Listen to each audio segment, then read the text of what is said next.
Assalamualaikum warahmatullahi wabarakatuh. Waalaikumsalam. Apa kabar kawan-kawan ngobrol semuanya dimanapun berada? Semoga sehat selalu, masih dalam lindungan Allah Subhanahu wa Ta'ala. Ya, jumpa lagi bersama kami di ngobrol seputar horor. Ini ada Mas Ayung yang seperti biasa akan menemani kita semua, kurang lebihnya 30 menit ke depan. Ya, silakan Mas Ayung. Baik, terima kasih Bang Ogan atas tadi pembukanya. Sebelum ke cerita, tak lupa kami ucapkan terima kasih untuk teman-teman semuanya atas semua bentuk dukungan terhadap kami dalam bentuk apapun. Semoga kebaikan itu dikembalikan lagi oleh Gusti Allah Ta'ala dengan sesuatu yang lebih baik tentunya. Amin. Ya, langsung saja ke cerita. Ini ada cerita yang dialami oleh Ibu Siti. Sebut saja namanya Ibu Siti. Usianya sekitar 63 tahun atau 65 lah segitu. Itu perkiraan dari penampakannya aja ya Bang ya. Itu kalau cerita kan usia-usia segitu pasti agak-agak cade apa enggak ngomongnya. Ya udah. Gini ceritanya Mas Ayu. Ya gitu. nanti kalau jadi cerita. Ini kan baru awalannya Bang. Gitu. Terus mengalami yang namanya kehidupan kan masing-masing orang itu beda-beda. Ada yang ujiannya jadi orang kaya. Itu dengan pengen ujian yang seperti itu mungkin. Iya, pengen diuji kaya Mas. Ada yang ujiannya orang susah, ada yang ujiannya jadi ya yang macam-macam. Kadang-kadang tetangga ada yang berkata begitu. Saya sholat 5 waktu nggak pernah ketinggalan. Keluarga, anak, cucu juga seperti itu, suami juga seperti itu. Susah, boy. Susah aja. Tetangga itu pura-pura sholat, kamu sholat jam enggak. Tapi sugi orang bakat-bakat, sugi terus. Ya emang ujiannya seperti itu. Itu kan kita lagi gampangnya lagi diuji keikhlasan kita itu ibadah seperti apa. Kan begitu. Ada keadilan Gusti. Nyatanya yang misalnya kita dalam syariat ya orang kaya juga pengadilannya kan dan terakhir Bang. Makanya mendingan jangan kaya, langsung ya. Langsung lanjut ke cerita. Jadi Bu Siti itu termasuk yang saya nggak ngomongin masalah ujian ya. Perjalanan kehidupannya itu cukup rumit ya. Dan dia itu mengiyakan bahwa saya itu dulu banyak melakukan kesalahan bersama suami begitu ya. Kehidupan dunia, kemakmuran yang kami dapatkan begitu membuat kami banyak lupa, terutama pada saudara dan lebih fatal lagi sama anak-anak gitu ya, sama anak-anak. Akhirnya ketika memang cuman bagusnya mereka selalu berdua, maksudnya suami juga nggak selingkuh, Bu Siti juga nggak selingkuh ketika lagi punya begitu kan. Tapi mereka senang-senang sendiri sampai lupa sama, bahkan anak sendiri pun banyak ditinggal di kampung begitu loh. Sampai benar-benar kami itu anak itu ditinggal di kampung sama saudara, dulunya sama mbah, sama ibu saya, kemudian ibu meninggal sama saudara saya. Itu kami sampai nggak mikirin lah gampangannya. Dia penghasilannya carinya di Kulon sana, di Jakarta. Kemudian kami nggak ngurusin, lama-lama ya penghasilan mulai berkurang, apalagi wong lagi ada aja kami lupa gampangannya seperti itu. Mungkin anak jadi dendam dan sebagainya. Akhirnya ketika mereka dewasa pun nggak ada yang mau terhubung dengan kami, kata Bu Siti. Ada yang mau terhubung, dan lebih parahnya lagi mereka pun dapat pasangan itu di luar Jawa semuanya, dan kami nggak pernah dapat kabar sama sekali. Mereka itu sehat, udah punya anak berapa nggak tahu. Berarti intinya ini kan harta itu nggak segalanya Mas. Ya betul. Dan ini kan memang mereka mengakui fatal, lupa diri, lupa sama keluarga, sama itu masih mending lah gampangnya, tapi sama buah hati sampai lupa begitu, nggak 1-2 anak, sampai 3 anak, sampai mereka itu campakan lah gampangnya seperti itu. Ada yang begitu, misalnya mereka perkawinannya gagal, orang tua perkawinannya gagal, kemudian anak itu ikut sama ibu begitu ya, sama seorang istri. Terus ibu itu nyari nafkah keluar daerah, anak ditinggal sama mbah misalnya, sama kakek nenek. Kemudian karena memang banyak hal, kepahitan sampai penghasilan dan lain-lain, untuk diri sendiri aja susah, boro-boro ke anak, itu banyak yang seperti itu. Itu masih bisa ditoleransi, meskipun itu juga salah begitu kan. Tetap anak yang ditanggung jawab sama orang tua. Cuman ini dua-duanya itu nggak pisahan. utuh berdua. Dan penghasilan ada. Penghasilan ada sampai itu kesalahan terbesar dalam hidup kami. Kami menyesali itu dan semuanya kayak seperti buat kami itu sudah terlambat. Dan ketika penghasilan keadaan nggak seperti dulu, kami mulai hancur dan kebo balik kandang, Mas.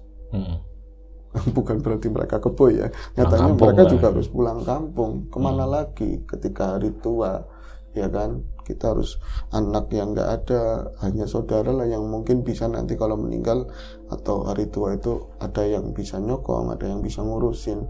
Akhirnya baliklah ke kampung mereka. Nah, disitulah mulai lentur. Suami mulai juga menyadari banyak kesalahannya dan diomong macam-macam sama saudara, kesalahan-kesalahan masa lalu nggak pernah ngelawan. Emang mereka itu salah begitu kan. Dan nggak mungkin dong seorang dewasa terus kalau misalnya saudara-saudaranya pada punya tempat yang lega, pada penghasilannya juga ada, ya kan, numpang ke mereka, ya pantas-pantasnya kan cuma sebentar. Akhirnya dibantu dengan saudara-saudara pun harus akhirnya mulailah membuat tempat tinggal dengan sisa-sisa uang dan juga bantuan-bantuan mereka. Nah itu yang aneh, Mas. Saya kan bukan asli orang desanya suami, begitu kan. Jadi nggak hafal-hafal tempat lah, kata Bu Siti. Suami itu konon kabarnya itu lagi bikin rumah. Ngomong sama saya sih rumahnya kecil, Mas, penting rumah-rumahan, rumah-rumah.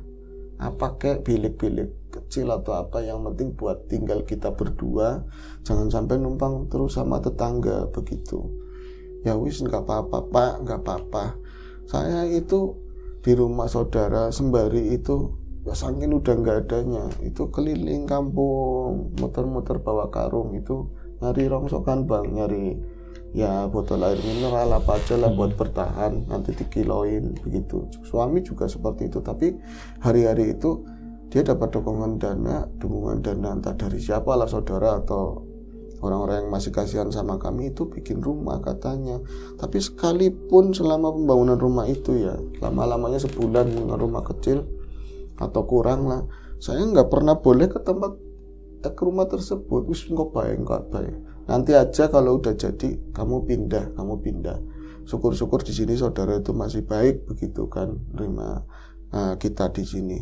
Waktu yang saya tunggu-tunggu, waktu yang saya nantikan untuk pindah, karena bagaimanapun sebaik apapun saudara, itu kan saudaranya suami. Anak-anaknya kan banyak yang ya saudara-saudara, ada banyak omongan itu, wis mungkin ini buah dari perbuatan kami dulu, tapi tetap aja nggak nyaman. Sementara saya mulai sakit-sakitan, itu pun dia agak stroke ringan. Beliau ya Ibu Citra atau stroke ringan. Akhirnya waktu yang ditunggu-tunggu, kita pun pindah ke rumah tersebut. Ya saya senang. Saya nggak punya apapun waktu itu, kendaraan itu sepeda aja dikasih sama orang, boncengan sama suaminya itu cuman bawa satu bundelan pakaian yang buat ganti hari-hari, sama perkakas yang buat tadi nyari yang mulung lah begitu, sama perkakas itu. Jadi satu tentengan langsung bisa nyampe ke rumah yang baru. Itu datang ke sana ya di sudut kebun jauh dari pemukiman yang lain, di sudut kebun dekatnya sungai. Terus kami datang ke sana, saya nanya begini, ngendi sih Pak, di mana rumahnya?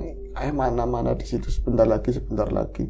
Udah mulai nggak aspal, jalanannya seperti setapak, banyak batu-batuan, ya boncengan, sepeda peonik gitu yang tanggung. Saya kan setelah Bu Siti setelah ada gejala stroke, keseimbangannya agak kurang, jadi susah buat bonceng, itu susah. Kok sengsara teman gitu, kok sengsara banget naik sepeda sampai ini ke rumah yang dituju. Saya nggak pandang rumah itu kayak apa, Mas, tetap aja saya mengamini rumah itu ini dari ya pagar-pagarnya triplek sama banyak bambu begitu kan, banyak pakai bambu. Gedenya sekitar 4x6 meter segitulah, atau kurang mungkin nggak sampai 4x6 segitu. Tapi kok sendirian nganglik-nganglik di pojokan kebun, ini kebunnya siapa gitu kan. Saya tanyain, Pak Lah ini kebunnya siapa, orangnya boleh. Wis lah, tinggal diem aja. Yang penting sudah jadi, kita tinggal nempetin begitu kan. Akhirnya bukalah pintu itu. Orang kalau misalnya lagi ada, umumnya orang pindahan rumah ya ada selamatan, ada macam-macam. Itu boro-boro pakai selamatan. Di dalam saya buka begitu kan. Ada bilik-bilik dibikin, itu katanya yang bikin suaminya sendiri, dari bambu-bambu dibelah-belahin, dibikin ini yang buat kamar, tempat duduknya dari bambu. Terus kamar mandinya mana, ternyata belum begitu, ya ada plesteran tapi masih bentuk bolongan begitulah, belum ketutup sempurna dan nggak ada kolam, masih ada ember-ember. Pak, ini sih nyalurnya apa, airnya dari mana? Dari tetangga katanya. Dari tetangganya kan jauh, katanya. Ternyata ngambil air itu pakai ember, ngangsit gitu ya istilahnya. Iya, langsung ngambil air begitu. Listriknya gimana? Listriknya ya belum ada, listriknya belum ada, ya belum siap, benar-benar belum siap lah itu dihuni. Dan kata suami itu baru buka, ternyata dapat omongan yang nggak enak dari yang ditinggalin. Karena udah kesuwen, udah kelamaan, makannya berat, apanya berat lah, memberatkan itu. Akhirnya terpaksa ke situ. Nah, kami di situ ya, amit sewu mas, mandi ngelangsir wis. Saya nggak bisa bawa air, apalagi berat-berat, namanya tadi gejala stroke kan. Yang semua itu suami, dan nggak ada listrik kalau malam. Kami pakainya bikin kayak orang dulu itu lampu tempel lah. Lampu tempel, bikin yang seperti itulah. Gak ada orang yang datang ke tempat kami. Ketika ada orang baik satu dua yang ngasih, mereka punya lauk, punya nasi, dikasih ke kami, alhamdulillah begitu kan. Untuk sementara waktu itu buang air ya dikali. Untung-untung bukan kemarau ya, jadi ada air. Saya kesulitan bener-bener. Saya merasa ini hasil dari apa yang kami lakukan dulu. Nah, ketika makin lama makin tinggal di situ, itu saya selama tinggal di situ saya nggak pernah ke area belakang, sama sekali nggak pernah area belakang, karena tak pikir ya kebun. Dan pas mungkin ada semingguan lah tinggal di situ dengan gelap-gelapan, saya takut, udah bodo amat. Yang namanya takut gelap udah bodo amat. Keadaan kami lebih menyeramkan dari setan, katanya seperti itu. Tapi ya penasaran, rumah kan tadi ya dibilang 4x6 atau tapi kalau hitung-hitungannya dari samping itu panjang, lebih panjang dari itu. Berarti kan di belakang tembok terakhir itu masih ada bangunan lagi begitu kan. Akhirnya susah payah waktu itu suami saya keluar mulung. Saya itu susah payah mas, jadi pakai tongkat, pakai tekan begitu ya, bergerak begitu kan ke belakang. Itu banyak kayu bekas yang tadi bangun rumah mungkin ya, ada malang-malangin ke kaki. Saya tak singkirin, kagetnya luar biasa pas nyampe ke belakang. Ternyata di belakang itu makam. Itu ada semacam apa ya, tapi udah nggak bagus sih, kayak nggak terawat. Jadi ada cungkup makam, mungkin orang-orang dulunya penggede atau apa wilayah atau apa, atau orang penting yang dikasih cungkup. Iya, kayak ada rumah-rumahan.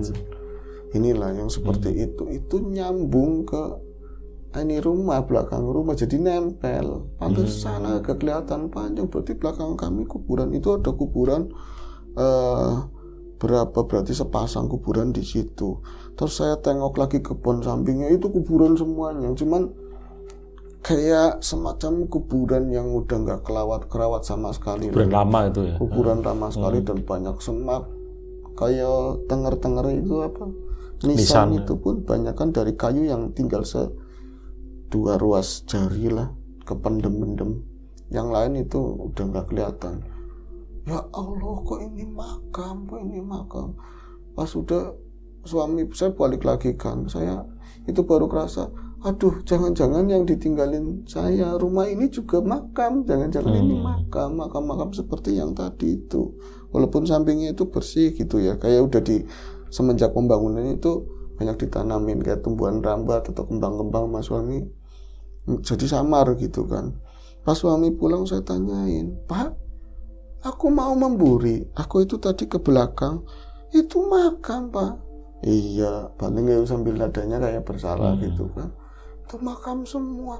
Rumah ini makam Pak, rumah ini makam. Jangan-jangan ora ini bukan. Nggak apa-apa. Yang ngizinin siapa? Yang ngizinin ya Pak Lurah, katanya begitu. Ternyata itu tanah bebas karena dekat-dekat kali gitu kan, nggak hitungan ikut sertifikat ya milik orang gitu, enggak. Ya Allah Pak itu wis lah, karena memang saya nggak mau berantem. Suami saya itu setelah dia itu merasa mungkin banyak menyadari kesalahannya, itu jadi lembut, nggak kayak dulu perangainya. Nah, mulai saat itu saya menerima gimana caranya. Dulu saya jahat, sekarang saya itu memulai hidup baru, tua bersama di sinilah. Mau jauh dari kampung, mau jauh dari orang-orang ya tetangga, saya tetap di situ. Nah, kemudian ngobrol-ngobrol, akhirnya ya kebutuhan lain yang paling penting kan kamar mandi, terutama WC. Ya buat buang air kan, nggak mungkin ke kali terus, apalagi kalau debitnya lagi kurang, lagi nggak ada air, kemarau gimana. Akhirnya suami niat bikin lorong atau bikin bolongan. Bolongannya batu itu Spiteng lah ya, istilahnya. otomatis di dalam rumah karena nggak ada lahan lagi. Itu yang tadinya udah diplester, dibuka semua, plasternya dihancurin, dibikin bolongan di situ. Saya yang paling tadinya saya sering ya di dalam rumah bareng kan, saya ikut ngeliat, saya bantuin tanah itu, saya singkirin, dibawain pakai ember kecil, saya buang keluar gitu kan. Nah, lama-lama itu hampir mau pertengahan, suami itu dengan nada keras ngomong begini, "Kamu gak usah kesini," katanya. Saya digentak begitu, kaget banget, loh kok suami marah-marah kayak gitu. "Kamu gak usah kesini, sana cari duit," katanya begitu. Suruh cari duit, saya suruh mulu waktu itu. Ya saya nurut, emang lagian saya mau ngasih makan siapa kan, kalau kami cuma ngurusin rumah. Saya keluar, saya mulu, saya dapatnya wis. Dan juga ada banyak orang yang kasihan, yang nggak ngerti riwayat kami dulu sejahat apa, mungkin ya kasihan kayak pengemis dikasih duit kayak gitu kan. Nah, setelah pulang itu, saya itu berarti pulang waktu itu saya berangkat jam 11-an katanya Bu Siti. Terus pulang itu hampir jam 5 sore. Saya biasanya suami itu kesel, lelah maksudnya. Lelah apa nih, ada minum atau apa. Suami itu lagi duduk, benar-benar lagi duduk begini di pojokan rumah dekat makam tadi yang di belakang. Loh, sarapan maghrib, orang masih telanjang baju, pakai celana komprang begitu kok di situ lagi ngapain? Saya sapa kan, "Mas, Pak, lagi apa? Lagi ngapain di situ?" Dia tuh ngeliat, dia bukan kayak suami saya, jadi cuma ngeliat ke arah samping begini, matanya tuh, kayak putih-putihnya dok yang kelihatan, kayak orang kesurupan Mas, kayak gitu. "Mas, Pak, nyebut istighfar Pak, lagi apa? Sini Pak, sini, jangan di situ." Sama lu katanya, "Jangan ikut-ikutan." Itu marah-marah, tapi langsung biasa lagi dia jalan ke arah saya, terus masuk, tapi nggak kayak biasanya, nggak nyapa, nggak apa. Itu benar-benar perangannya mulai saat itu berubah semuanya. Dulu lagi suaminya Bu Siti itu lagi jaya ya, gampang lagi jaya, itu pun agak keras, itu jauh-jauh lebih keras, galak luar biasa, keras, uring-uringan terus kayak gitu. Dan areal yang paling nggak boleh dilihat, nggak boleh dipegang itu kotak kecil Mas, paling satu lorong itu ya, buletan itu lah, sedikit itu, pojokan sebelah kanan rumah, nanti dekat kali itu nggak boleh ke situ. Ya saya pikir mungkin nggak boleh jeblos ke situ lah. Akhirnya ya lo kok suami kayak gini, mungkin capek gitu. Besok paginya masih ada. Itu malam saya sengaja nggak ajak ngomong, wis pokoknya terserah dia mau kayak apa. Saya nyaliin lampu sendiri. Berarti ini gelap banget ya Bu? Ya nggak gelap lagi. Di situ apa aja di kuburan, kami tinggal di kuburan. Pas pagi, dia itu pagi-pagi banget katanya mau ikut kuli macul katanya. Tapi ya sama, pemarah, jadi benar-benar pemarah. Akhirnya kan, ya Allah kok orang kayak gitu. Nah, saya itu di dalam rumah ya, saya nggak boleh ngelihat bolongan itu. Saya jadi ngelihat bolongan itu mumpung nggak ada suami. Dilihat bolongannya itu, ada apa Bu? Di situ penasaran ya saya. Ya adanya tanah mas, asam adanya tanah kan katanya. Mau kirain ada apa yang keluar begitu Bu? Harta karun apa gitu. Adanya tanah, iya adanya tanah. Saya masih bersihin samping-sampingnya gitu. Waktu berjalan saya lapar, saya haus mah ada air putih wis lah. Saya lapar, saya tahan terus. Ya Allah begini ya. Kalau coba ada anak-anak dulu kami nggak begitu, mungkin semuanya nggak seperti ini. Adanya penyesalan. Jam 4 belum pulang, jam 5 belum pulang, jam maghrib juga belum pulang suaminya. Waktu itu belum pulang sama sekali. Dan ketika maghrib, saya waktu itu sulit, apa yang nggak ada air yang buat sholat di situlah. Saya itu gila-gila katanya. Ada maghriban ya cuman bisa berdoa wis lah, bisa berdoa. Kemudian itu ada suara orang berjalan di luar. Ketak, ada suara sepeda. Oh suami saya pulang begitu kan. Akhirnya pintu saya buka, itu habis maghrib persis, habis maghrib itu pintunya masih pakai bambu yang di ini kan bunyi kayak gitu kan, bunyi langsung suara jangkrik, suara apa yang tadi udah nggak terlalu pekik ya di telinga itu, pas saya buka pintu itu langsung hawa dingin, suara itu rame banget. Itu nggak ada siapa-siapa mas, nggak ada. Suami sampean belum pulang, suaminya dengan belum pulang, nggak ada, sepi.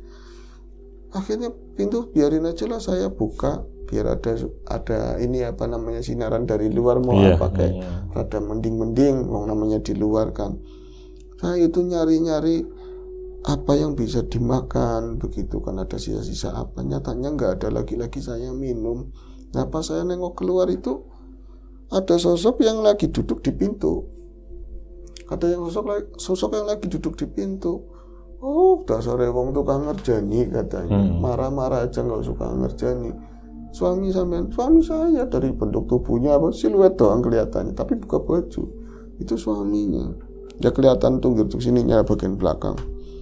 Dari model-modelnya kayak suaminya. Saya, Pak, kenapa sih Pak marah-marah? Kenapa sih marah-marah? Saya salah apa? Saya salah, kalau salah mbok ngomong. Kayaknya kita udah sesusah ini, kalau marah-marahan itu nggak baik. Harus saling mendukung, gampangnya seperti itu. Saya omongin begitu tapi dari jauh ya, jarak berapa meter. Kemudian dia bangun. Pas dia bangun bukannya masuk tambah keluar. Nah saya ikutin dengan susah payahnya orang habis stroke itu ya, stroke ringan itu susah payah saya keluar. Saya bawa air, mau saya kasih air, itu air minum, itu pun pakai gelas plastik ya. Itu untung jalan itu biasanya pading lalang itu ada kayu atau apa itu enak lah, saya bisa berjalan keluar mas. Saya tahu mungkin di luar itu nggak ada.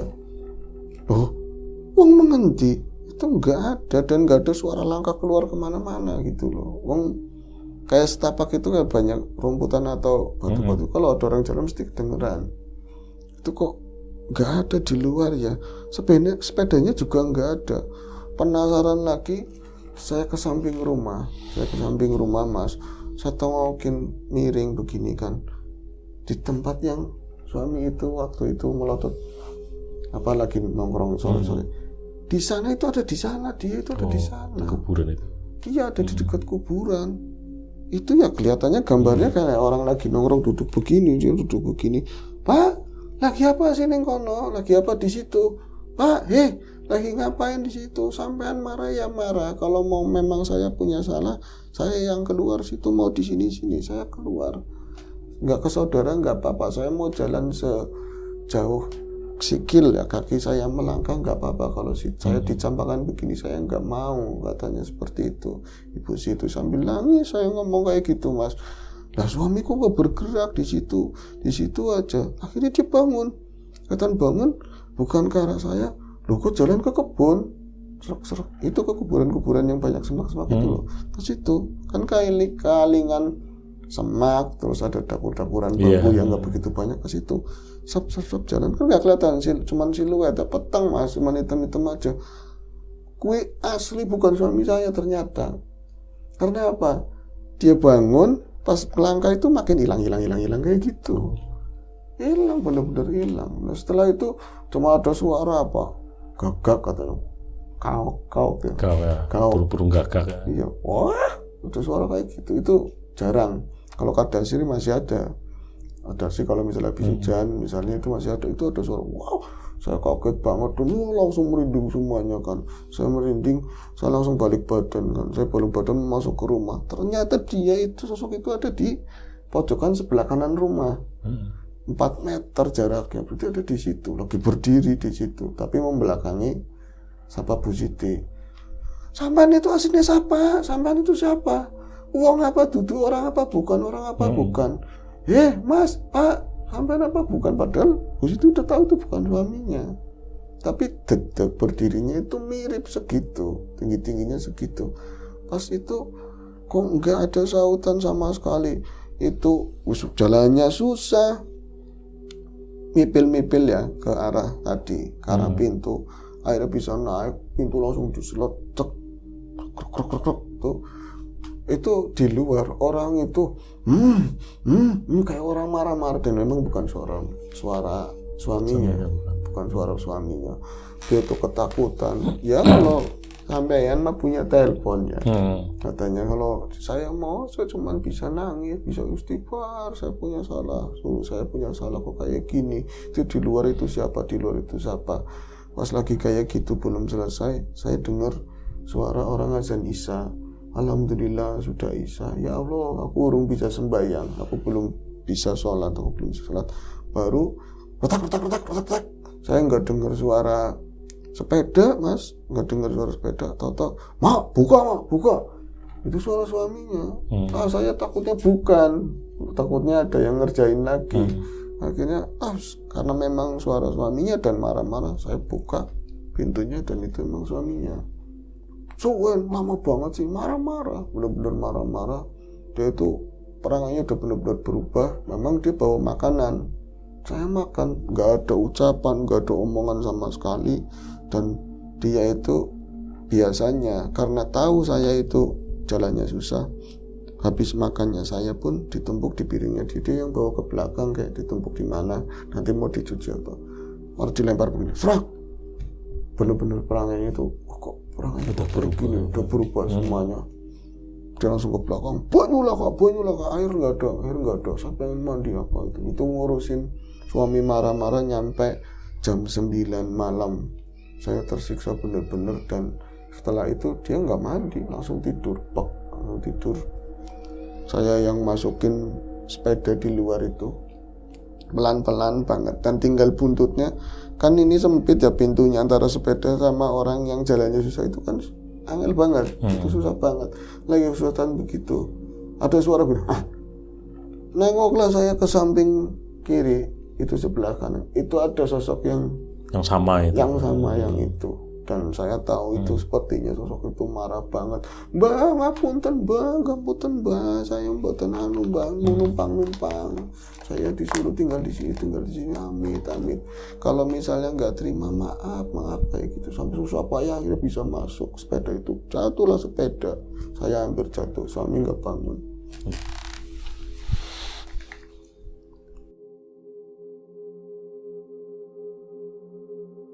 Itu lanjut ya Bang. Pagi harinya sebelum suami bangun, saya itu keluar rumah, nggak tahu mau kemana. Dibilang orang mau melarikan diri, ngambek, mutung itu ngambek ya. Pokoknya cuman bisa saya tasbihan, subhanallah, alhamdulillah, wala ilaha illallah, cuman bisa kayak gitu, wirid sebisanya. Itu jalan kaki terus, pokoknya itu keluar dari setapak tadi ada jalan, itu ada sawah, ngulon terus sampai satu ketika, mungkin karena udah terang ya, itu banyak orang-orang kuli itu loh, kuli macul di sawah yang bawa sepeda. Itu kan biasanya mereka nunggu orang yang pakai jasa mereka. Biasanya mereka berangkatnya pagi-pagi banget gitu kan, pagi-pagi sekali. Itu ketemu sama satu orang Mas, udah tua banget. Nah, saya namanya sama manusia, saya nyapanya, Mas, Ki, kuli Ki. Iya. Tapi orang keduman, nggak keduman itu nggak ada yang pakai, nggak ada yang pakai. Melas temen ki, sing sabar ya ki. Iya ya wis kudune sabar. Nok itu, dia lebih tua, jauh lebih tua, manggil Bu Siti, manggilnya nok, kayak panggilan yang lebih muda. Dia kan habis mau ngelewatin tadi ya duduknya si Akaki tadi. Jadi ada kayak semacam bangunan restoran duduk di situ dekat jalan. Itu mau ngelewatin dipanggil nok ke mene sini nopo ki wis mene ya Allah kalau uripe melasi teman digituin. Kamu itu hidupnya kasihan sekali loh, kok saya dikasihan kenal juga enggak sama kaki itu. Mene jagong duduk dia itu geser duduk itu langsung amit sewu diginiin. Jadi mata saya tuh di Bismillahirrahmanirrahim. Apik sing ora apik hilang. Yang enggak bagus itu hilang. Kayak lanange sampean, lanangmu, suamimu itu salah, suamimu itu salah. Orang nganggo adab, enggak pakai adab katanya, enggak pakai adab. Maksudnya apa ki? Mangko ya, kamu itu mau kemana? Enggak tahu. Lah bisanya orang ngerti. Enggak usah dipikirin. Cara bahasa Indonesianya itu enggak usah dipikirin. Balik lagi. Nanti kamu pulang nang buri rumah ke belakang rumah. Kan ada makam, ngerti? Ada makam. Karena ada makam itu yang 2 itu terus saja ke belakang ke arah kebun. Nanti ada tanah yang legok bekas bata. Bekas orang gali bata.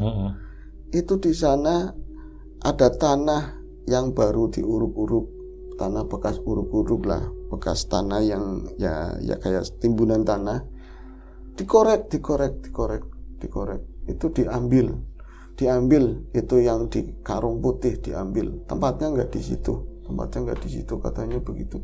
Ya maksudnya apa kan begitu Mbah? Maksudnya apa? Ya wis nurut. Kalau pengen suamimu selamat, pengen sampean selamat pada di situ. Ya pengen selamat ada di situ. Akhirnya lah wis itu kan udah jauh ya, balik lagi nyampe rumah namanya orang jalannya juga susah. Hampir mau jam 10 lebih. Terik, nggak minum. Matur nuwun Mbak, petunjuknya matur nuwun. Balik lagi saya Mas, pas balik lagi saya nggak masuk ke dalam rumah, langsung ke belakang. Di mana ini makam itu baru saya langsung merinding banget, kayak perangasannya banyak yang ngeliatin namanya kebunnya, liwang-liwung lah jauh dari tetangga. Itu sampai kok bener ada bekas galian bata dan ada tanah yang baru kayak ditimbun begitu loh. Saya korek-korek pakai tangan, itu bener ada apa namanya tadi karung yang putih itu. Karung ditekuk-tekuk begitu, saya buka, ya Allah kaget luar biasa, ternyata di dalamnya itu tulang dan nggak tahu itu tulang apa, numpuk. Kalau saya nggak ngelihat ada batok kepala yang udah tinggal sedikit lah, pecahan batok kepala begitu, saya nggak tahu itu tulang manusia.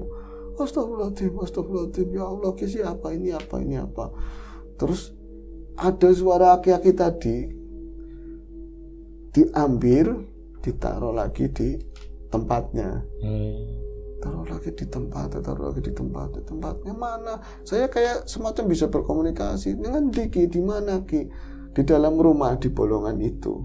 Yang bekas galian suaminya itu ya. Iya, susah banget diambil, saya jalan itu. Saya tulangnya manusia saya bawa takutnya kayak apa, duduk keadaan saya begitu lemas, belum minum. Saya tuh ini apa namanya, pintu kan biasanya kalau misalnya saya keluar, suami itu keluar itu kuncinya ditaruh di ada pergolan namanya itu kalau orang Jawa. Terus saya ambil, saya buka itu sambil tak gendong, itu balung-balung saya gendong. Saya masuk dorong pintu. Itu sih yang beduk, kata orang tua itu beduk. Saya itu bisa melihat ada seseorang lagi-lagi di sisi kanan rumah. Kami membelakangi saya itu seorang aki-aki, dan saat itu agak jelas badannya itu banyak berlumur darah. Bisa jelas kayak gitu atau badannya udah tua banget dan banyak berlumur darah, kayak orang habis disiksa kayak gitulah.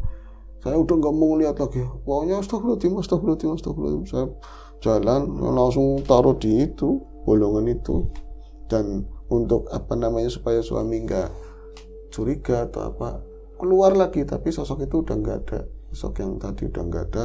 Nyari tanah buat nimbun tipis-tipis, pokoknya buat nimbun itulah, ditimbun, diratain lagi. Tapi nggak semuanya loh Bang, cuman nutupin tulang itu aja, nutupin tulang. Saya itu lemas.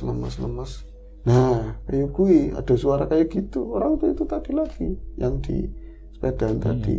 Sesudah saya mau ngapain ya, suami juga di mana. Itu pas habis beduk suami pulang.